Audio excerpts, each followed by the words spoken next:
now. Good morning, YouTube world. My name is Joshua Coates, and your overnight success story. It's not on you yet. This is your overnight success story. This is season 2, episode 2 of the Baby J show. And here I have with me, now you're on camera, here I have with me Pray the Trey Away. That's me. The drag queen. The bearded beauty of Phoenix, Arizona. Hell yeah. That was good. The bearded Broadway burlesque beauty of Phoenix, Arizona. Don't make me say that. Yeah, say that 5 times fast. No, now. I can't. Please don't. Okay. Don't test me. I suck at tests. All right. I did not do You're well off the in school. hook. It's fine. Thanks. I appreciate it. So, okay, where you kind of just said, I want to start out with this. Tell me, you kind of just said it, but like, who are you? And what do you do? Sure. I'm Trey. I'm a drag artist, MC, show producer, show director, award-winning, by the way. Fuck yeah. My job is to wiggle, jiggle, and hope you giggle, and get on stage, bring people together, and make a good time. I host events all around Arizona, and I love my life. It's the best, honestly. I love this. Now, I don't do this part often, but what I'm going to do is I'm going to show the audience your page right now. And something that I've noticed, just so that way we're, because a lot of people have come from that TikTok. Yeah. And mind you, incredible people. I consider you an incredible person. What you're doing is incredible, and I want to get into all that because there's a lot of stuff that I don't know. Yeah. And it's not that I'm busy. Everyone's busy. Yeah. So I want to learn. But what I want to do is for the people who have done the application and do all this stuff, and you talked with Emily, and I'm super grateful for all of that. Shout out Emily, thank you. You have been great astronomical. production team here, truly. Yeah, seriously, thank you. I'm going to follow you. For the person who's come on, I'm going to follow you on camera because that was just what I want to do. Oh, that's so sweet. Yeah. So now we are following each other. Woo! And oh my God, there's so much that I want to talk about. Do you see this? Does everybody on screen on live see this? Okay. My social is pretty crazy. and I love that. Okay. So let's, where do I, I'm going to put me and you on there. Where do I want to go with this? Let's go all the way back first. Well, no. Let's talk to me about when a peanut farmer was in the White House. Yeah, right. Tell me like some of the stuff that you're doing right now. And then I want to go back all the way to like your childhood trauma and all that shit. Because I want to understand like who you are and how you got here. Yeah. And like, because all of that is your journey. Absolutely. And all of that is important. I truly believe that life is all about a domino effect. I never would have believed as a child that I would be doing this now. That never would have occurred to me. But now like, most days a week, it's my full-time job. I have at least 3, 4, 5 shows a week where that's crazy. I know. Good for you. I always say that I'm a full-time, part-time woman. So I put on the crazy clothes, the sparkly outfits. This is my gift wrapping in a way to do what I do, which is a mix of stand-up comedy, live singing, emceeing. Of course, community building is a huge part of what I do. I love bringing people together and throwing events. And that's literally why I'm doing this. Yeah, so I'm grateful that that's like one of your pillars. Absolutely. I mean, I always say I'm nothing without my community. The clothes on my back, the roof over my head, the food on my table, all of that comes from the people who feed into me, literally handing me dollar bills, sometimes handing me Crunchwrap Supremes. People tip me in Crunchwrap Supremes at the show, and I'm like, give it to me. I'm ready for it. But really, it's kind of a crazy, magical life that I have made for myself. And I think, being a self-made creature is a huge part of my success. I think that, what you're seeing is all make-believe, right? I've got a wig on, big lashes, makeup that I spent an hour putting on. No, this isn't your normal self. What are you talking about? It's interesting. It's kind of like putting on a mask, but really, I feel like it's like taking off my mask and just being able to be a weird little freak Fraggle Rock Muppet character from my imagination, Well, I mean, later on, I want to talk about this because I want to talk about what I'm about to say. And what I'm about to say is like, I feel like you with like the hair and the makeup and all that, like, yeah, it's performative, like whenever you're like doing all the things, but like for some of the people in politics now and for all the people, like there are so many people that are putting on their version of the makeup and the hair and the stuff that looks normal and it's not, and they're just throwing a facade in the words of RuPaul, we're all born naked and the rest is drag. So you're in drag right now, in a way. Everybody who shows up to the grocery store or, people all the time say, oh, you're so beautiful. And I'm like, I know, it's part of the job description. But also, this is like my Dunkin' Donuts visor, right? This is my Starbucks apron. This is what I put on to do my job, right? And in a way, everybody has their own version of that. So now let's go all the way back. Sure. Okay, so where are you from? I'm from upstate New York. I was born there. Really? Yeah, and I moved here when I was 8 years old to Phoenix. So I always say I was born there and I was raised here. But understood. When you're from New York, there's just something that's in your blood, I think, that, and characterize that for me, because I've never been there, but people tell me that, I have that. So I don't know what that is. Interesting. I think, a big part of it is, when you think of New York, you think, I'm walking here, right? That's me. It's the fast talking. It's the fast moving. It's the no bullshit. Yeah, I was about to say, can I curse on this thing? No fuckery, no bullshit. Yeah. We're gonna get to the point. We're gonna get it done. And that's a very New York thing. And not only that, but New York is where Broadway's from, the theater. And I think there is just something about New York. It's larger than life. Literally, it is the biggest place in the world, I think. And so you can't be from New York and not be a little bit big. Yeah, no, understood. Yeah. So you got here at 8. Yeah. Now, who's raising you at this time? My mom and my dad. They're Both the most amazing people in the world. Yes. That's beautiful. Yeah, my mom, Lisa. Hi, shout out Lisa and Clancy, who I share a name with. I'm actually Clarence DeGroot III. That's my real name, just doxing myself on the internet. And that's where Trey comes from, because I'm the third Trey. Oh, really? Trey is my real life name. And when I started doing drag, they're like, what's your name? And I said, Trey. And I'm like, I didn't even think about a drag name. But and do you consider that a stage name? Or what do you consider that? I don't know. I have so many questions. No, it's okay. I have a lot of things to say, I'm sure, but I don't really think of it as a stage name, right? Okay. I don't really think of myself as a character. Some drag artists, they really put on a character. I'm just me. I just get up there and say whatever the fuck. Good. Okay. Cool.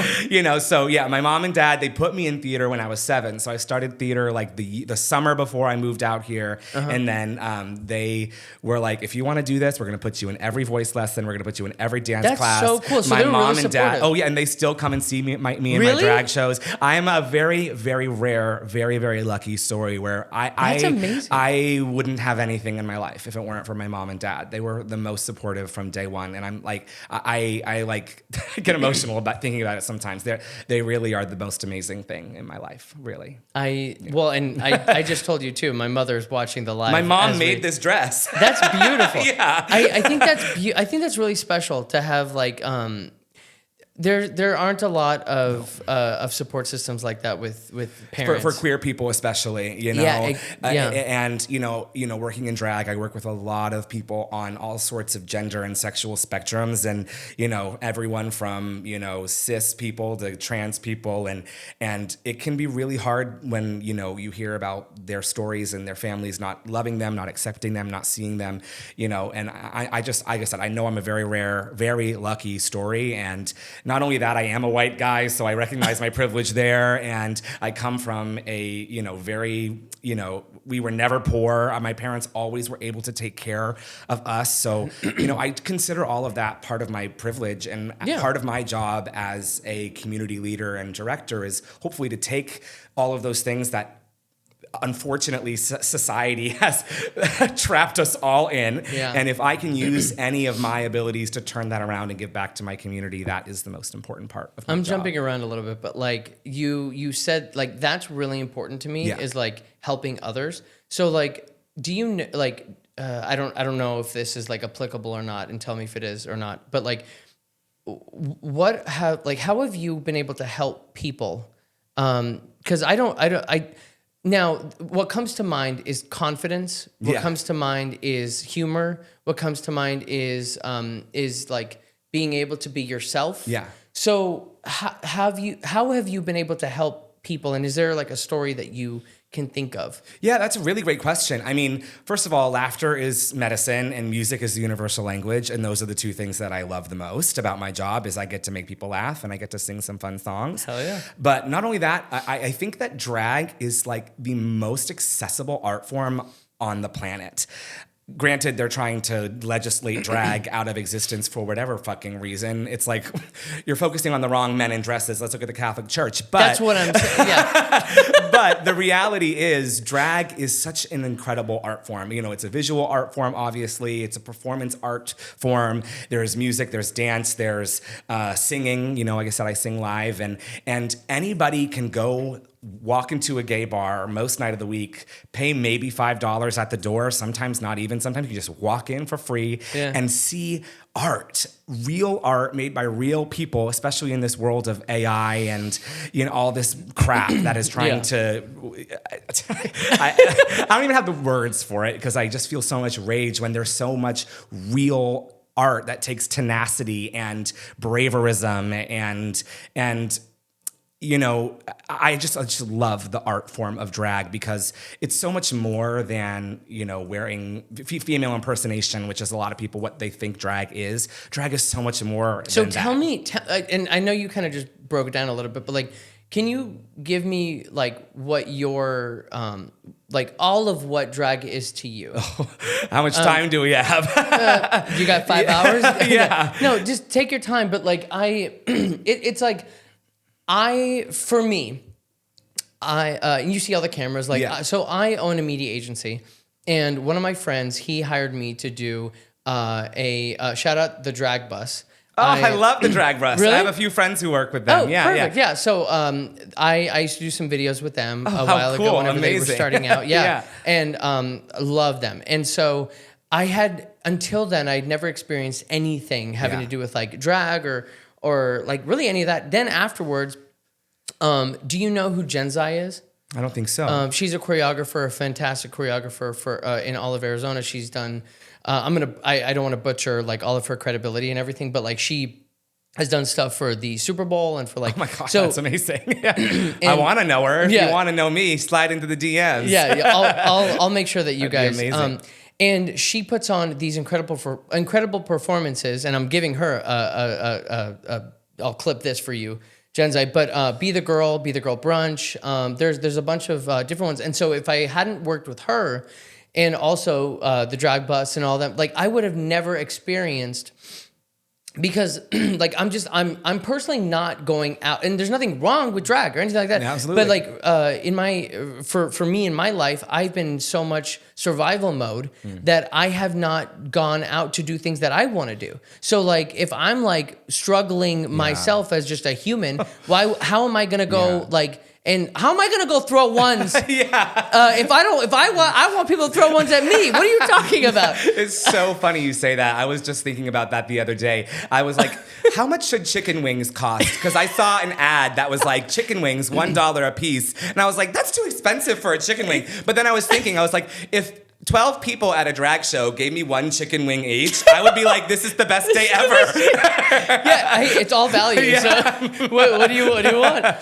And so like, anyway, the point that I'm trying to make is like, I would have never experienced all of the dancing and the camaraderie and the joy, the magic, if I wouldn't have been in those situations because of my career. And so for the people out there who have never seen drag before and they're looking at you like, what the hell is happening right now? But they can feel your energy, because I can feel your energy right now. Tell me, like, what has drag done for you? Well, that's a huge thing. But you know, I think that for so many people, escapism is so important. You know, there's so much monotony in our day-to-day life, right? We have to go to work. We have to pay taxes. We have to deal with relatives. We have to deal with, you know, they say the only things in life that are forever are death and taxes, right? So, you know, and that can feel like such a slog, right? And having to go to the 9 to 5 and you know, all of this. And at the end of the day, sometimes we just need to escape, right? And for a lot of people, that can be going to a karaoke night. For a lot of people, that can be, you know, having a drinking problem or a drug problem. For a lot of people, that can be, you know, I'm going to do Dungeons and Dragons with my friends, right? You know, and everybody has their way to have escape. an off switch for their human brain and an on switch for their fun brain, right? And drag for a lot of people is a physical manifestation of that transformation, right? I don't look like the grocery store when I go. I don't look like this when I go to the grocery store, right? I don't look like this when I'm filing my taxes and my dad files my taxes. So, I think this is a very physical way to leave the mortal realm and become a magical creature, right? And for me, it looks like this. For some people, it can look like a demon or a monster. For some people, it's, a more masculine energy. For some people, it's far more feminine than this. I always say, she's beauty, she's grace, she's got hair on her face, And so drag is a little something different for everybody, but I really think what it comes down to is equal parts escapism and also like unlocking the highest self. This is like what I consider to be like the most powerful, strong, perfect, curated version of myself, right? Yeah. And when I look like this and when I'm in my character, I don't have to have any problems. You don't have to know that before this I was, crying about my health problems and worrying about if I'm going to make my ends meet and worrying about if anybody's going to ever love me, I don't have to worry about that stuff when I'm this, because I'm this perfect, beautiful, sparkly thing that's here to make you laugh and help you escape as well. So as much as it's escapism for me, it's about bringing people into a room and saying, for the next hour or two, we're all safe. We just get to have some fucking fun. I always say at my shows, we're here to turn down the volume on the outside world and crank up the volume and have a good fucking time. And that's really what drag is about. Wow.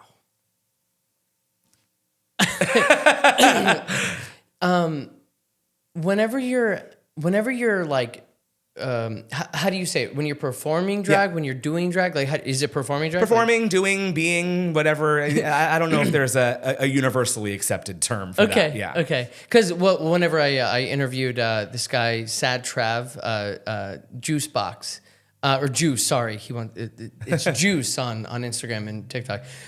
We were talking about tattoos. He's an incredible tattoo artist, and so I said something, and he's like he cleared that up. So and heck, maybe there is some people who feel some sort of way about that, but I always say, I'm like, I don't care what you call me as long as you don't call me late for dinner. Okay. Okay. Hey. Or fair. As long as you call me tonight. Okay. Hey, dude, I love your energy. Thank you. So, like, whenever you're performing drag, so you're talking about like you're singing, you're performing, you said you're doing the jokes. Yeah. You are this highest form of the highest form of yourself. So like what, like, I'm thinking of it like a performance. Yeah. Like you're a performer. I've always wanted to be a comedian. I don't know if that's going to be in the cards, but whenever you're on stage and you're looking at the people and you're dancing, so like, what do you want them to feel? Well, it really, that's very situational, right? More often than not, I'm an MC or I'm hosting the show. So usually my job is to make people feel safe in the room and secure that I've got it under control. I can guide us along, and I just want joy. I want happiness. I want laughter. I want excitement. I want positive energy. And then it's up to each performer. As they come, some people do want to give an emotional performance. Like a dear friend of mine just lost his mother, and last night at a show gave a very moving tribute to their mother. His name is Eddie Broadway. He's a good friend of mine, and drag can also be an outlet to express whatever you're going through, right? Whether that's loss or if you're feeling joy, you're probably going to bring joy. If you're angry, drag is a political protest, we can use our power on stage to show our anger and talk about that, right? So really the job of a performer is to make the audience feel something, whatever it is, but my mission statement is usually joy, and that's usually what I'm after. Yeah. And you said this a few times, and safety. Yeah. Safety is so important. Like to make it's in, I get it after you said it, but like, I never like kind of put the pieces together that like when it becomes a safe place for people. So have you seen, like, there has to be a moment where like there are new people. There are people who have never experienced drag. And then they come and then like favorite thing in the world. So talk to me about that. Oh, it's my favorite thing in the world. So I call it my Fruit Loop. It's where I go. It's where I walk around the room before the show starts, and I greet my friends who I've seen before, and I always try to find my friends who I've not met before, because everybody's my friend. And that's a good host. Yeah, and like I said, I call it my Fruit Loop because I get to go around and I say hello to all the gays and the theys and the girls and the thems, and that's my favorite part of the show is getting to see people who are here for the first time, as well as people who have been regulars at my show. I mean, there are people who come to my Thursday night show every single week, like clockwork. They're there every week. Yeah, and I mean... Every Thursday? And every Thursday. Just a plug real quick. Shameless plug. I've got 3 inside me right now. I do karaoke at the Rock on Monday nights. It's called Kinkyoke because we like to get a little freaky. I do Cirque Du So Trey every single Thursday. It's drag, circus, sideshow, burlesque, and more, all under one roof. I love it. It is a great show every Thursday at Cobalt Bar. And then I also host a brunch show every Sunday morning called Sunday Service. It is putting the ass in blasphemy. We're the most sinful brunch this side of the Vatican, and we're going to be doing it every Sunday till the rapture. We sort of poke holes in the church and all that, because I used to be a worship director at a church for a long time. Did you really? Or I was on a worship team. Yeah, I wouldn't say director, but I was a singer on a worship team for like a long time. Yeah. Okay. Before I left all of that. So more questions on that side. Yeah. Well, actually, no. Let's. And one more show, the Trey Cabaret, once a month, my solo show, the only solo drag show in all of Phoenix, Arizona. That's it. And once a month when? Once a month, every third Sunday at the Royale Kitchen and Cocktails. Hell yeah. I'll make sure to give you those clips so that way you could use those. Yeah. All right, man. I know, I just threw a lot of spaghetti at the wall. Okay. The questions that I have. Let's do the church. Sure. Let's do the church stuff. So, how did you get involved in church, and then do you have a good relationship with church and with religion or with spirituality? I love that question, honestly. So I grew up, I was baptized Presbyterian, and we went to the First Presbyterian Church in Goshen in New York every weekend, or most weekends, growing up as a child. My father was religious, and we went fairly regularly. I loved that church. They had a Tiffany stained glass window, big, beautiful steeple. One of my most traumatic childhood memories was I rang the bell and I held onto the rope to ring the bell. And it's a huge bell. And so I flew it felt like 80 feet in the air. It was probably 2 feet, but I'm a little chicken. So anyway, and then when we moved out here, we couldn't really find a church that we liked. And then I actually kind of got involved with a church through a friend of mine. Her mom was the music director at that church. Because of her, because I was sort of like, I want to find my faith, I don't know. I was a kid at the time. I started singing there when I was probably 11 or 12. Okay. Because mind you, so I've been you singing. sing? Yeah. I started singing when I was like 7, 8 years old. Yeah. So so jealous. Yeah. I love to sing. It's great. And so I found a church family and community, through that again. And I had a personal falling out with that friend. It's not worth getting really into. Sure, and because of that personal falling out, I no longer attend that church. But I still do. It's tough, So how do you being queer and having a relationship with spirituality is really tough. So let's talk about spirituality first. Let's not even talk about God. Yeah. Because I'm assuming that you were like totally integrated in like the teachings in the Bible and the First Testament, and the Second Testament, and all that. Yeah, I'm so sorry. Oh, no, you're fine. That's the sin and the devil trying to get out of me.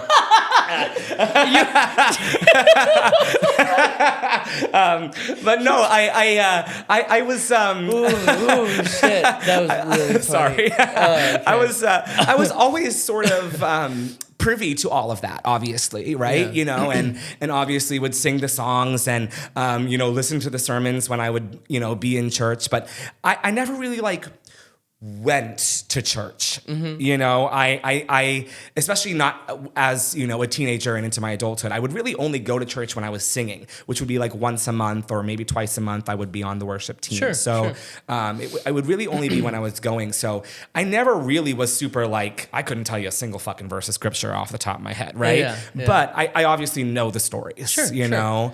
And really what I really take away from faith and religion now is when you get a group of people who believe in something in a room, how can that not be real?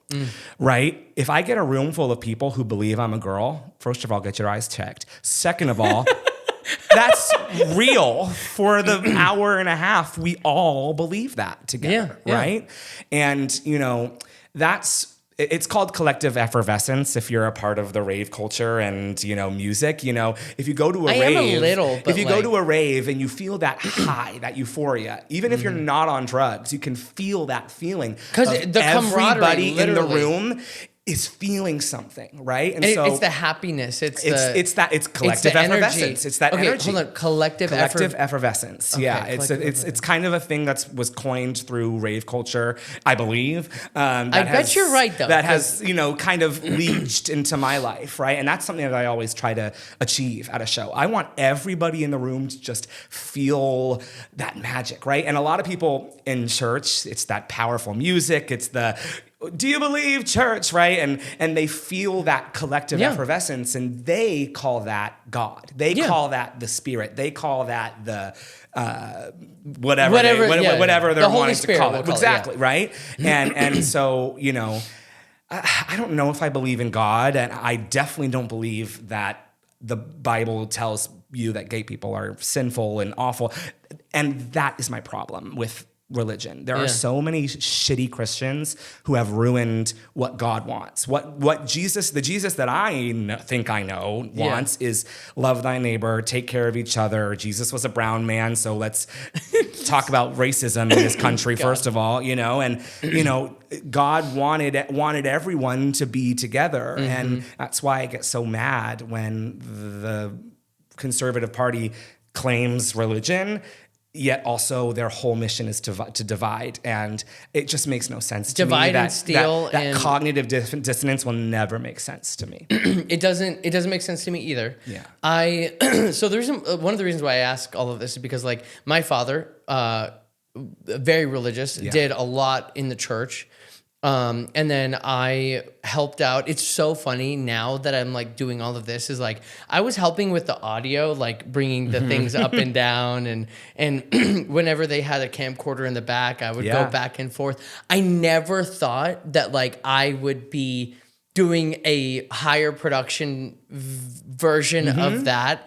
And then I wanted to sing. Yeah. I tried to sing. Church music is the best, man. It is. It's beautiful. I don't know what they're putting into it, but it's beautiful music. And it's so funny. But the point that I'm trying to make is that like I then went totally rogue and I bought a motorcycle, drove to California. It's hot. Dude. I know. And then stupid, but like just ignorant me. I thought all I needed was a motorcycle, a wetsuit. And mind you, I didn't even know that a motorcycle needs oil to run. I thought only cars needed oil to run. So, mind you, very ignorant. Yeah, but dude, I was hot. I had orange hair. Oh, I love that. If it wasn't for my mom, like instilling the fear of tattoos and not do it, I would be tatted up. I mean, I got tattoos on my arms. Yeah. I got a whole bunch. Do you really? Okay, yeah. No. That's awesome. Yeah. I'm so scared to get one. And now I'm scared not for, I have the fear from my mom, for sure. Fear for my mom, like respect for her. But also, I also think that if I get tattoos, I'm just gonna be a fucking menace. Well, yeah. Like I'm gonna be disgusting. I'm gonna be disgusting. I'm gonna be a horrible person. Once you start, you can't stop. I'm trying to be a good person. Okay, like this is me. This is my redemption. Yes, okay, absolutely. So now, God, so much. But yeah. So my father doing that, and then, now I had to figure out something for myself. I don't consider like, yes, Christianity is like the title or whatever the fuck it is. But like how can a Christian curse and have sex before marriage and do all of this and then like and what was instilled in me, which I bet you felt it too, is like I have to feel bad about everything that I do. I have to fucking repent in my heart and in my head every night. I like it's always didn't sit right with me as a child. I was always like, and what really got me as a child was like, you mean if I like do something bad, I'm gonna burn in hell forever? Yeah. Yet God loves me. But then also right before I die, if I just ask for, but it's so I guess what I'm saying is like, I had to figure out something within me, which was like, humans didn't make other all of this could not have been made by a human. So there has to be something else. I mean, absolutely. And I mean, that's from the dawn of time, whether it's the gods on Olympus or the Roman, like Aztecs prayed to the sun gods, right? From the dawn of time, we believed in a higher power. Yeah. So again, if enough people believe in something, why can't it be real? Yeah. And I see the flaws in all of these people. And so like, if there's that many flaws, how there's the other part too. And I don't know if like you've gotten into this just because of like the background of your spirituality and like what you just said though. Yeah. I can't remember exactly, but like basically your highest self. Yeah. There's like this spiritual background of like you are your own God. Oh, absolutely. I mean, I know that there are many people who believe in all kinds of things like that. You know, I have some witchy friends and I have some pagan friends, and you know, my core belief is you should be whatever you want to be. And that's the end of that, right? If I want to dress up like a lady on the weekends and dress up like a dog at night. And you're not hurting anybody. I'm not hurting anybody. You're not doing anything disruptive. It's not anything illegal, even though they're trying to make it illegal, you know?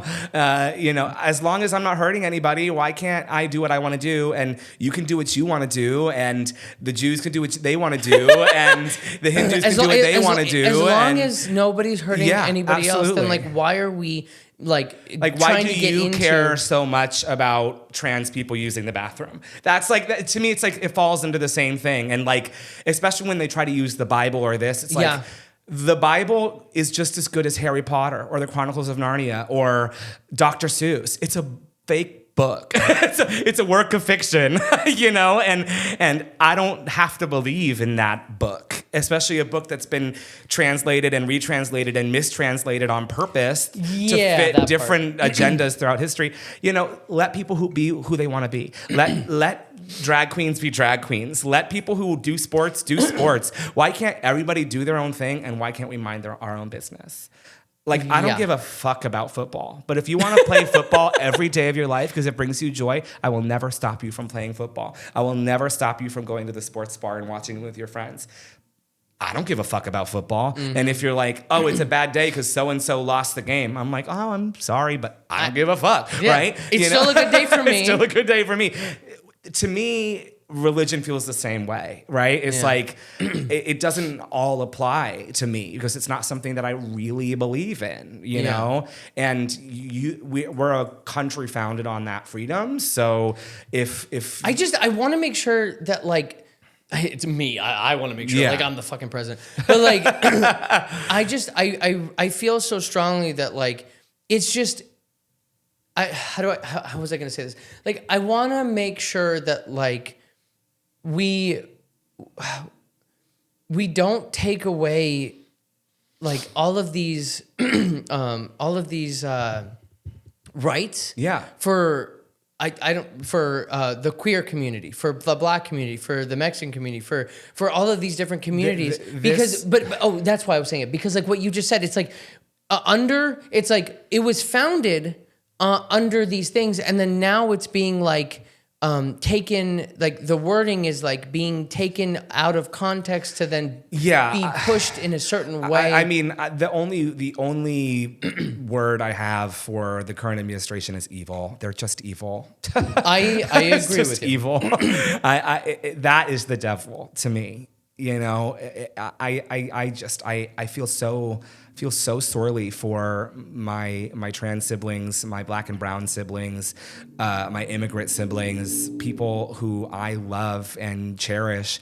Are all feeling so much fear in this world right now. And I mentioned it earlier, I have the privilege of being a white guy, and when I'm not in drag, I kind of am unassuming. I'm bald, and I'm so just a random guy. Look twice so nobody would think twice about me, right? And I don't have the same fears that my visibly queer, my visibly black and brown and trans, and I don't have the same protection from the world that they do, and the whole LGBTQIA plus community is being ridiculed and legislated against every single day, and that's why I take the safety of my community so seriously. When you're at my show, I always start the show with, fuck Donald Trump. We are living on stolen land. We are, Black Lives Matter, trans rights are human rights. I have a whole list of things I say. The only isms I allow are intersectional feminism, environmentalism, and autism.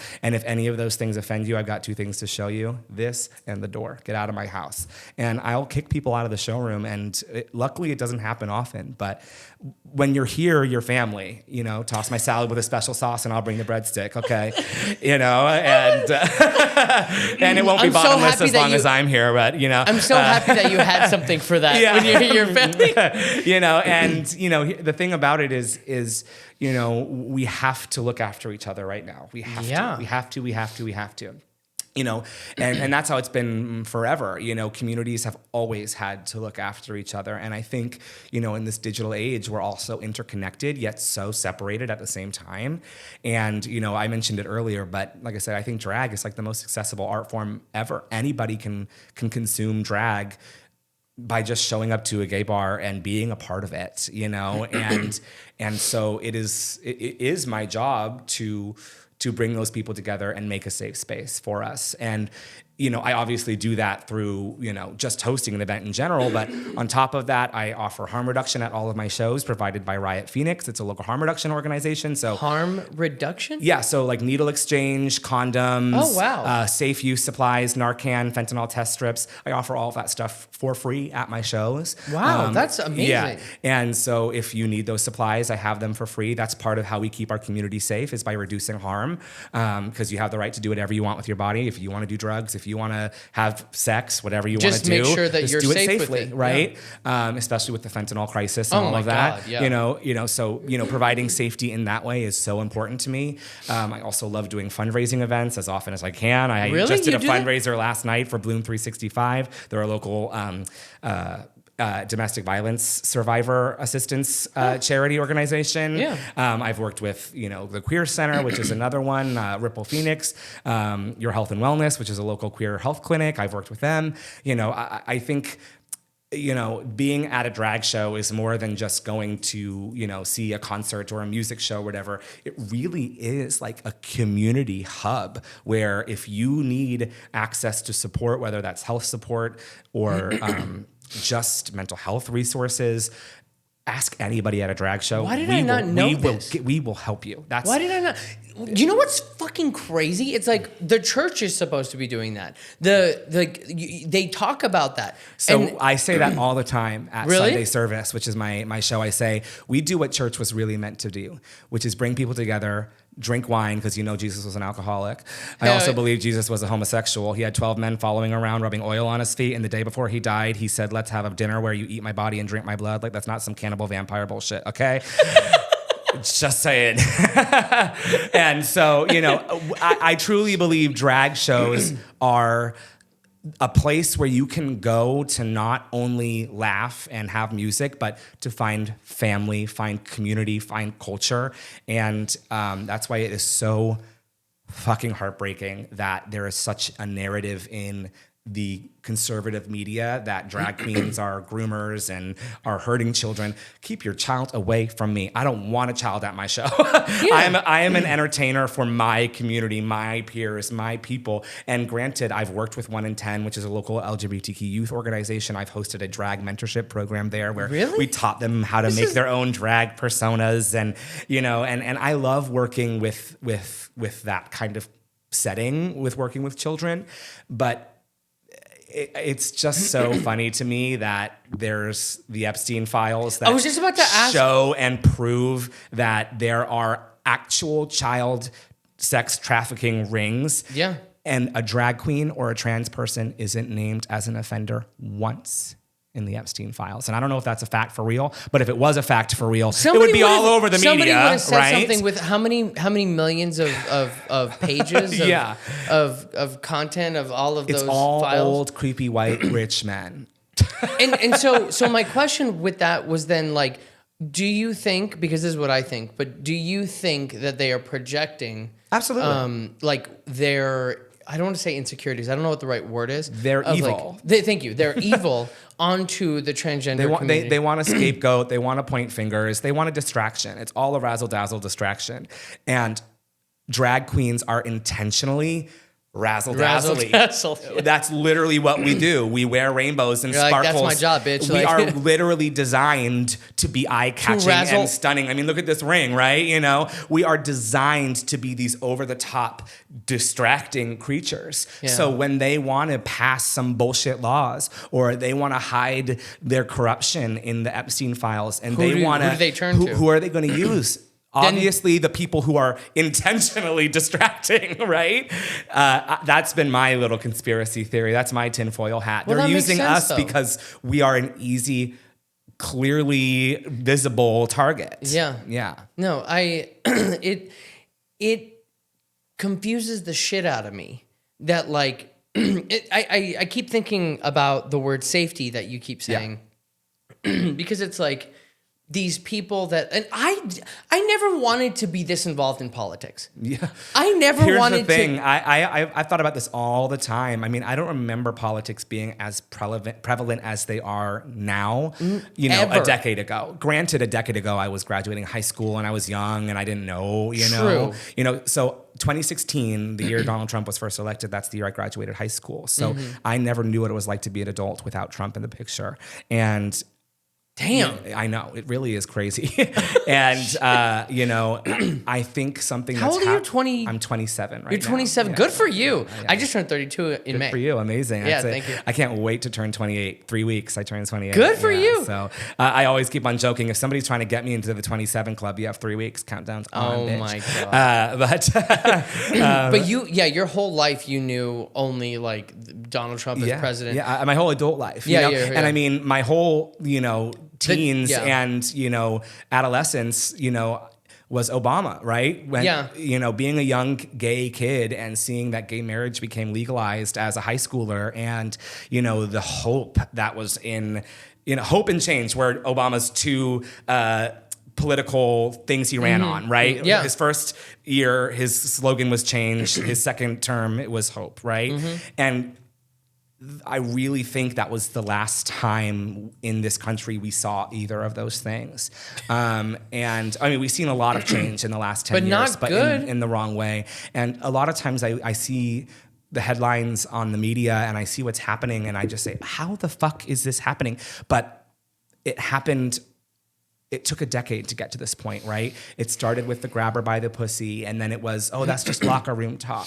And then it was, the hush money for the Stormy Daniels and all of that, right? Yeah. And it was like, but that's none of our business. That was before he was the president, whatever. And it's just like, little by little, they have chipped away at what we as a culture accept, to the point where now, our human brains, I don't think, are designed to consume like this. And every scroll, it's just like one more bad fucking thing. And so our brains are just not built to process this. And on top of that, over the past 10 years, they've completely eroded the diplomacy and the presidentiality of what it means to be in that role, so that we kind of now accept so much. I mean, Clinton was impeached on a blowjob. Yeah. You know what I mean? And like, you shouldn't have done that, you know, but like, yeah, you know, but I'm like, there are better places to get a blowjob from people than which the is Oval Office, crazy. Like, you know, but like, talk about like a stroke of power. yeah, so, like, but anyway. like what we're looking at now is like heads and tails above that. And it's just like, it's just Tuesday, you know, and it's really shocking. It sucks that like, and I was talking about this to somebody else earlier, but like how painful it is for like I don't want to say lower class, but lower than middle class, and then I mean just all of that. Like everybody's struggling right now. And so the more that people struggle and the more that people get content, like I was literally in the sauna today and I met this therapist, Kenny, which by the way, if you're watching Kenny, kudos to you for, I usually don't talk in the sauna. I really don't. I fucking hate it whenever somebody talks to me in the sauna. Like I should do a hot take on that for TikTok. But I saw him pull up a video on TikTok and he was, you know, I saw it. It was like it was a viral video. Actually, you know what? Fuck it. I'll just say it. It was the cop. I don't know if you've seen him. The cop. It's the camera footage of the cop who pulled over a woman and was saying like, "Hey, I noticed a phone in your right hand. Like I'm giving you a citation, you're gonna get a ticket for having it." And then they didn't have a right hand. Yeah, I did see this. Excuse me. Yeah. Yeah. And so I never say anything in the sauna, but I saw that last night, and then he's watching it, and he's the first time watching it. Anyway, the point is, God, and now I'm forgetting the fucking point. Well, I mean, I know that social media is such a thing that connects us all, yet everybody's algorithm can be, one person's algorithm is feeding them this conservative bullshit, and my algorithm is like, fuck Donald Trump, right? So it's just like, huh? So here's the thing that I do, though, is that like with what you just said, there's a lot of people who like just watch one side. Yeah. I watch both sides. And the reason why is because, like, I don't want to. But we have to know what's happening over there. Yes. We have to know what they're saying. Yeah, because we have to know what kind of bullshit they're cooking up. It's crazy. They're so good. Like, and now, it's like there are good and bad people on both sides. I will say that. Absolutely. And trust me, I am not 100% pleased with the Democratic Party either, but if we're going to pick the lesser of two evils, guess which one is far less evil? And I don't want to do that, but like, it seems like that's what we got to fucking do, and it sucks. Well, I mean, we are on the precipice of something big. There's going to be a straw that breaks the camel's back, and right now it feels like we're lobbing fucking hay bales at the damn camel. But eventually something's got to break. Something's got to break. Well, and I'm seeing is the word resurgence? I'm seeing such a change in people who like, because what I believe the MAGA thing, the MAGA community is its own thing. It's not Republicans. No, it's a cult of its own. So creation. I see people changing. Yeah. Because they're like, everything that he said he would do, he's not doing. It's literally the opposite, and then he's just making a lot of fucking money. He's making a shit ton of money for himself and his cronies, and you know, the whole $1.7 billion payoff for the people who were treated poorly by the Biden administration. What the fuck is that about? You know. So this brings me to so corrupt. This brings me to your point. You gave this to me, and what you said is politically LGBT rights are on the chopping block. And I can't read this because it's too small. But consistently, and the trans community and drag queen story are under constant attack for no reason at all. Yeah. So can like put a bow on that? Like what do you want to say to finish that off? Because that's literally what we've been talking about. Yeah, no, that is such a mind-blowingly stupid thing in my mind. You know, I some of the most amazing people I have ever met are trans people and drag queens. And the amount of adversity that my trans siblings have had to overcome to live their truth, that takes so much strength. And I would love to see some of these gym bros lifting weights exhibit half the amount of strength that it takes to transition in 2026. And,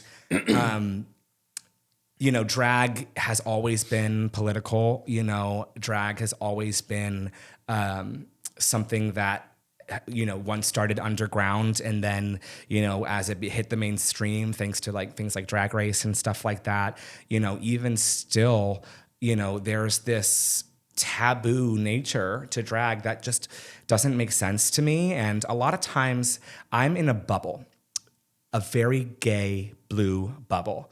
Okay. Because all I would do is work in drag, I never have to really deal with the water cooler talk and working in a break room at Walmart where somebody's spewing some bullshit MAGA conspiracy, right? Yeah. I don't have to deal with those people, So when Kamala was, trying to get elected, I was certain she was going to win. Dude, which she did. Too. It was rigged, and we all fucking know that. But, I really just don't see the world the way that conservative people see the world. And I think a lot of that is the brainwashing of Fox News and the media and la, la, la, la, la. And I kind of touched on it earlier, drag queens are intentionally these over-the-top, larger-than-life things that they want to use as a distraction and a diversion. But I also truly believe there are people out there who just don't understand us. They don't understand what it's like to be on a gender spectrum or a sexuality spectrum that's not the norm. I think a lot of that comes from fear too. Can you talk about a little bit about that? Because like I also wanted to ask you, like, I mean, your parents were very supportive, very accepting of me. And so like, can you talk to me about that journey? Yeah, I mean, when I came out, it was like, hey, Mom, I kind of have a crush on this boy in my class. Is that normal? I know, like, boys go with girls usually, but, like, are boys allowed to be with boys? And mind you, I was, like, 11 or 12 at the time. My mom was like, you're a child, so don't worry about that right now. But yes, if boys want to be with boys, boys can be with boys, and girls can be with girls. And it was just like, that was kind of like the end of it. And of course I grew up in the theater, right? So I was surrounded by gay people all the time. Okay. Like it's a very queer industry, and so I had, other, older folks in the youth theater that I looked up to that were queer. We had directors and choreographers who were gay, so it was always just around me. And side note real quick before you keep going, and I want you to keep going. Yeah. But like the community, and I just wanted to get this out, and I don't want to lose this. But like the news, like all of these different people, like there is hair and makeup. For all of these people. I mean, and I don't think a lot of people know that. Everything that you love in the world, music, architecture, fashion, clothes, gay people made all of that, by the way. There's some gay person behind the scenes doing all of that. Yeah. But I guess my point is like all the Fox News people, whatever, whether they're Democrat or Republican. There's a reason so many of the Fox News people look so busted, because gay people don't want to touch them. So. Okay, well, hey, I love that. I'm clipping that. But there's hair and makeup for all of those people. So for anybody who, with what you're saying is like, you're putting on hair and makeup, so the fuck are they? Yeah. So I mean, Donald Trump famously is wearing the orange spray tan, and it's like we are all getting gender affirming care in our own way. The people going to Turkey getting hairline surgery, that's gender affirming care. Mm-hmm. Women getting lip filler, that's gender affirming care. Boys getting Botox, that's gender affirming care. Yeah. Girls getting boob jobs, that's gender affirming care. Getting laser hair removal as a girl, that's gender affirming care. There are a million types of gender affirming care. And the same thing goes with like they're trying to take away like abortion acts. So like we're gonna say screw you to Planned Parenthood. Planned Parenthood does far more than abortion care and abortion access. They also just do straight up healthcare, family counseling, family management. Do they really? Yes. It's like full service, like. And I've never had to do that, so I don't know. And so that they're again, they just want these buzzwords that get people all riled up. Mm-hmm. And for a while it was abortion, for a while it was the Black Lives Matter versus Blue Lives Matter thing, which what the fuck is a blue life? Are you a Smurf? I'm like, I love the Blue Man Group, but I don't think anybody is questioning if they matter, But now going back, sorry, I know we went to tangent. I don't know where we were. No, we were where the whole in theater, everybody. So like your journey with this was like, I mean, you just asked a question, and I'm grateful that you were able to ask a question. Some kids, I don't say most because I don't know, I'm not. So, but some kids, times they are definitely don't have changing. the ability. I mean, I think nowadays the youth is in much better hands, yet also maybe not. I mean, I don't know. But I want to say more and more, there's more and more acceptance of queer culture. I mean, Chaperone being, a chart-topping drag artist, that's huge, right? And, I think, Heated Rivalry being one of the biggest TV shows of the last year, that's a very queer story, right? Yeah. And so, Glee having so many queer subplots, Glee. Right?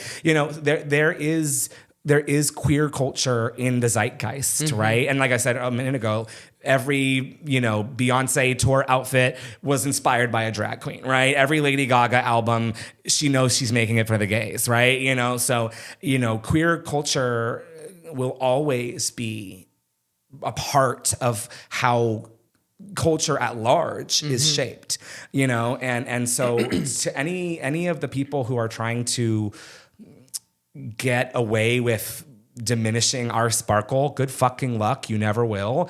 And also, not only that, I genuinely believe it comes from a place of fear of themselves. I think a lot of people who are, it's statistics. Every time there's a Republican convention, Grindr in the area crashes. Yeah. Right? Because they're in the closet and they're out of town and they're, and every conservative person, their number one search on a Pornhub is trans. And Kristi Noem's husband in the boobs, dude.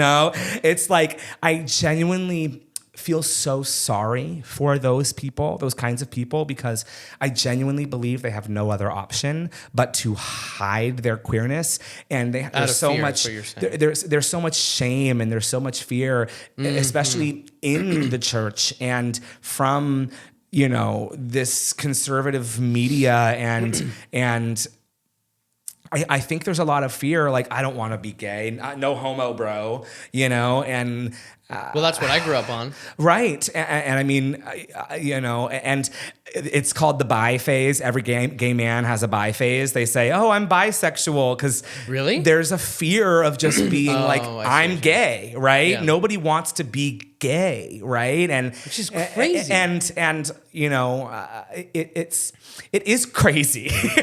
But that, unfortunately, is because that's who they are. Like, we live in. I would rather somebody just be themselves. And that's why I love drag shows. That's why I love nightlife, queer nightlife, because people show up how they are. If you're trans, you show up to a drag show and you can dress and be and present however you want to present. If you're gothy and you want to wear white makeup and black clothes and ripped fishnets, fuck yeah. If you're a furry, come in your fursuit. If you are a kinky leather person, wear your leather, get all dressed up. If you're a drag queen, be a drag queen. If you're a clown, wear the fucking red nose. Like, be whatever you want to be. And I think queer culture and queer nightlife is like the only place where that's happening. Wow. Because there is so much. Like I said, I don't work in a job. So there's and I think this is going to tie everything together. Perfect. The last thing that you said, or that you sent to me, and I want you to elaborate. Sure. Is that drag is about finding the best parts you love about yourself. Yeah. And cranking them up to 1,000. Yeah. And celebrating what makes you special. You get to be a superstar, even just for the night. Yeah, absolutely. I mean, I always think, when we were children, we would tie a blanket around our neck and grab a stick and we'd be a wizard. Mm-hmm. Or, you would, I saw The Lion King in the movies and then came home and we enacted out the whole Lion King using my, childhood sofa as Pride Rock, right? And we always played pretend as a kid. And for a lot of people, there came a time where they played pretend for the last time and they didn't even know. How many adults are out there who don't even remember the last time they played pretend, right? And I play pretend every day. I dress up, I sparkle, I wear fun costumes, I glitter, I tell jokes, I become something. And I encourage everybody else in the room to do the same, right? And that's beautiful. It's fucking awesome, dude. It's like the best. Yeah, it's I was like, literally going to say, it's fucking awesome. And I mean, I mentioned earlier, like there's people who play D&D and Magic the Gathering, and people do that kind of stuff in Renaissance fairs, and they'll go to medieval times and wear the little hat, right? And so people have their ways to do it, right? But we don't play enough in this world. The world is so gray, right? I think of it like when you were a kid, Walmart had the play place and the magic and now Walmart is just a gray, or McDonald's is a gray box, right? Yeah. You know, I still am the McDonald's play place, right? You know, and not only that, but you know, drag, like to elaborate on the point that I made, drag really is about finding the things that you love most about yourself, or even the things that maybe you're insecure about. And you can then take those things, put them in a blender, and then pop out the other side. You know, an example I use a lot was, you know, before I was doing drag, I was in musical theater, as I said, and I was auditioning, and I would go to,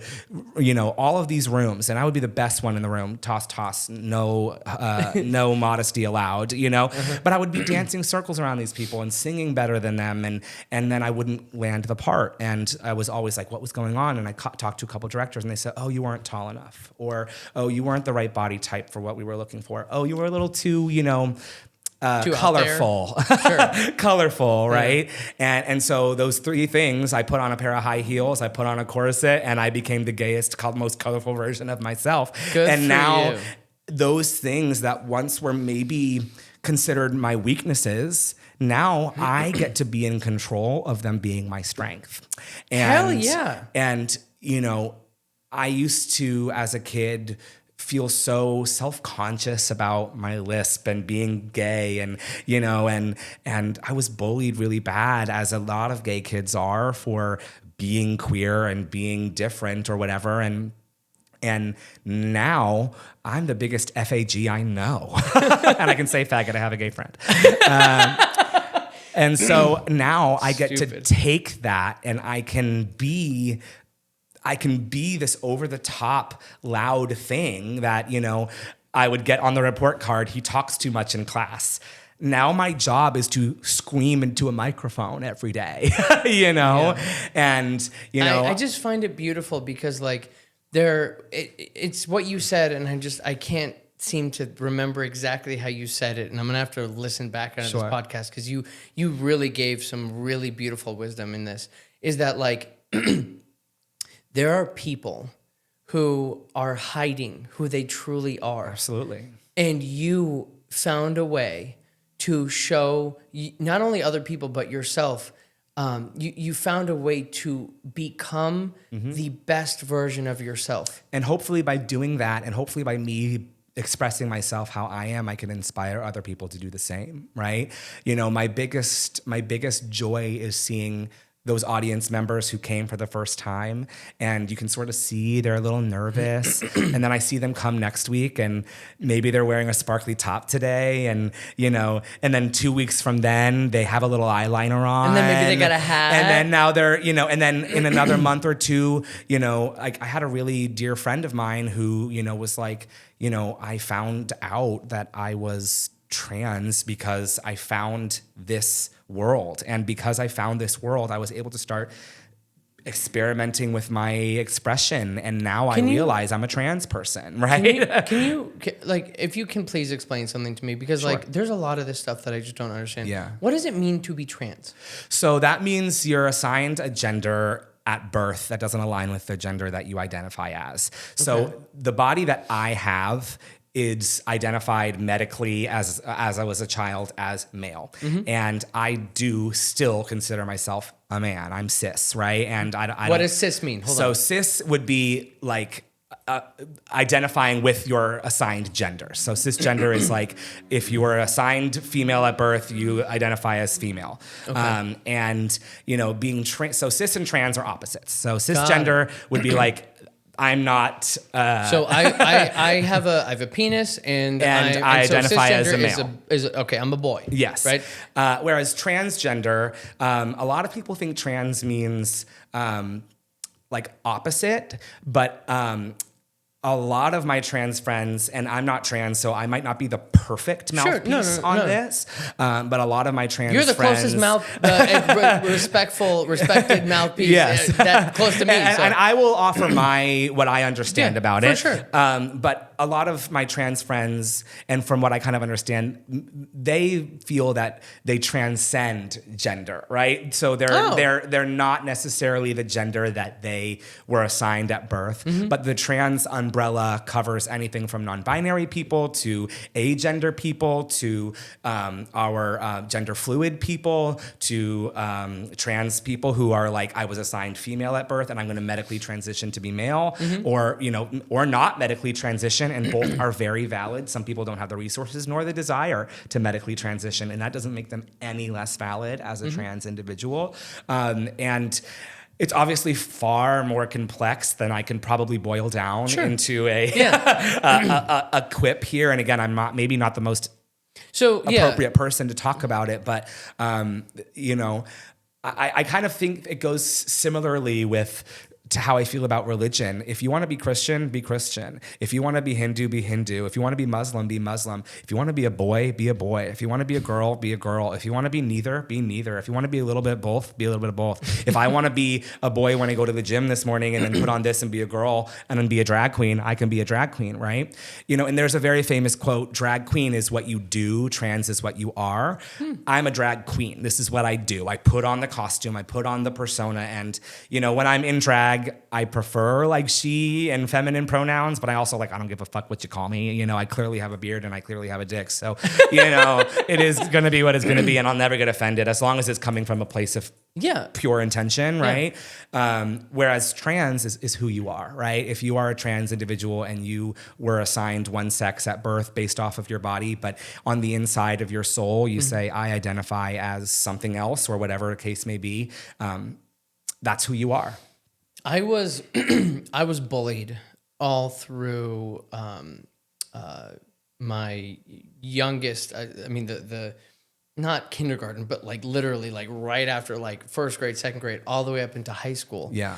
I was bullied, and everybody would tell me that oh, you're gay and all that, and I never thought there was anything wrong with being gay, but I also just I'm not. That's not how I don't think that that's sexy. Yeah, and that's fine. Yeah, and the same way that gender is a spectrum, sexuality is a spectrum, right? You know, and I always call myself gay, but I also am maybe I am pansexual, because if you spray me down with some non-stick spray and heat me up, anything will cook, baby. Well, real quick, what's pansexual? So pansexual would be you don't care what the gender is, you just love somebody no matter what. They're whatever they got going on, right? Okay. Because you love them for them. You love them for them, not necessarily. It's not I love you. Me, I'm attracted to boys. I love boys. Okay. Oh, I love boys. And so. Well, good. But, you know what you like. Right, exactly. And there's so many types of sexuality. There's bisexual. There's pansexual. There's the list goes on. And then there's not to make it so complicated, but there's some people are asexual, which is I don't like any sex. I don't want to have sex at all, right? And then there's there's a whole subset of I'm bi-romantic and I'm gay romantic, where it's they don't like sex, but they're just attracted romantically, And so, question there's about just all of this. So many. It's a spectrum on purpose. As many colors that there are in the rainbow, there's that many ways to love, and I think everybody should be able to love how they want to love, who they want to love, with no objection from anybody else. That's what I think. Love is the most powerful thing in the world, so why would anybody want to stop somebody from loving? And I'm not going to say what I was going to say, because that was a beautiful place to stop. Sure. No, really. Yeah. I mean, love is the most beautiful thing in the world, so why would anybody stop anybody from loving and feeling joy and magic? That's the point of life. 100%. I agree with you. 150,000%. And wow. This has been an incredible. We've been going for over an hour. Oh wow, amazing. Yeah, and I'm a talker. Sorry. No. Don't be sorry at all. I don't have a lot of people that like I trust to like ask questions like this, and I'm in my own bubble. I've worked for myself for a little over 4 years now. Yeah. And so like it's the same thing. Like I have like the problems that most people have, I just have not been I haven't had it's a privilege, in my opinion. It's a privilege to like know what other people are going through. Absolutely. So that way you can be there for them. And I'm such in a bubble that like I don't know some of these things. I only learn it from social media. Yeah, absolutely. And that's one of the things I think is most beautiful about social media. It connects us all. But I also think, you can't blame somebody who's in Podunk, Alaska for believing what they believe, or Redneck, Alabama for thinking how they think, because I think the way that I think because of who I was surrounded by my whole life. So my worldview is colored by the world that I live in. Yeah. And so that's part of why I love that drag, and I sound like a broken record. Hey, dead horse, let me beat ya. I love that drag is so accessible. And I encourage anybody who doesn't understand drag to just go to a drag show. And I hear all the time at drag shows, oh, I wasn't sure if I was allowed to come because I'm not gay, or, I only have a brother that's gay. That's what I honestly and thought. I'm straight and I didn't want to. It's like, no, come. As long as you come with respect and love and a couple dollar bills and ready to have a drink or two with me, and I'll buy you a shot, as long as you come with love and ready to feel the joy that we are ready to spill out all over you, everybody is welcome to come and feel the joy with a drag artist. And as I said earlier, drag queens are some of the most amazing, loving, kind people you will ever meet. And granted, some of us are rotted and gutted and awful and evil, but that's part of that's part of our job too.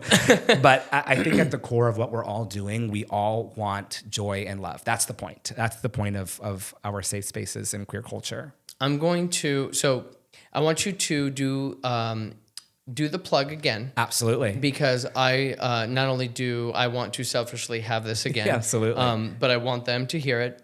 And then I'm going to put up your TikTok again on the screen, so that way they know where to find you. So go ahead. Perfect. Well, I perform all over the place. You can find me on social media at Pray the Trey Away. It's like Pray the Gay Away, but my name instead, Trey. It's 4 letters like Cher, Reba Gaga. Don't need any more than that. You can catch me every single Monday at Karaoke at the Rock, hosting your favorite karaoke night. I'm every single Thursday at Cobalt Bar for Cirque Du So Trey, Phoenix premiere mix of drag, circus, sideshow, burlesque, and more. Every single Sunday morning at Stacy's for Sunday service. That is the putting the ass in blasphemy. We are going to poke holes in your religious trauma and make sure that you leave feeling Jesus Christ inside of you. And you can also catch me at the Trey Cabaret, the only solo drag show in all of Phoenix, Arizona, running for 5 years, winner of Best Drag Show of the Year. Ding! And that is every third Sunday at Royale Kitchen and Cocktails. And now I have your profile on the screen, where Pray the Trey Away on all platforms, right? On all platforms, yes. You honestly, this has been so incredible, and I was very excited to talk with you, and just the authenticity and the truthfulness, and just like the energy, the beautifulness of like just the conversation was perfect, and you are a great communicator. Thank you. So like I'm really good with my mouth. Yeah. Oh, I bet you are. And on that note, wait, can we do a toast and a little cheers before we finish? Yeah. To life, to the ones you love, to the ones you hate, because they deserve a drink too. And cheers. Don't do anyone I wouldn't do. Thank you. Are amazing. My name is Joshua Coates, and this has been the Baby J Show, Season 2, Episode 2, with Pray the Trey Away. I love you. Bye.